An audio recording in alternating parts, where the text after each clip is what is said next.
বারবার বললাম তোকে, পুচু ওদের সাথে অত দৌড়াদৌড়ি করিস না। হনুমানের সাথে তুই দৌড়াদৌড়ি করবি? হনুমান না হয় ছাদে রয়েছে, আর তুই নিচ থেকে দৌড়াদৌড়ি এমন করেছিস, দেখ তো তোর পায়ে কেমন ব্যথা লেগেছে, উঠতে পারছিস না। ওষুধ খাইয়েও ঠিক মতন ব্যথা কমেনি। এমন পালোয়ানগিরি করিস, মনে হয় নিচ থেকেই এক লাফ দিয়ে ছাদে উঠে যাবি তুই। দেখ কত কষ্ট হচ্ছে, তুই খালি দেখ।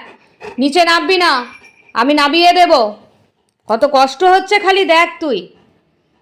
বারবার বলি পুচু, আমার কথাটা শোন, ওদের সাথে অত দৌড়াদৌড়ি করতে হবে না। এমন কাণ্ড করিস মনে হয় এক লাফে ওদেরকে ধরে তুই কি না কি করে ফেলবি, অথচ ভিতুর ডিম একদম। ভিতুরাম যাকে বলে, পিছন ফিরে ফিরে আবার দেখিস আমরা আসছি নাকি, তবে তুই হনুমানকে ছুতে পারবি, ধরতে পারবি, নইলে পারবি না। এতটাই ভীতু হয়েছিস, আর কি বলবো।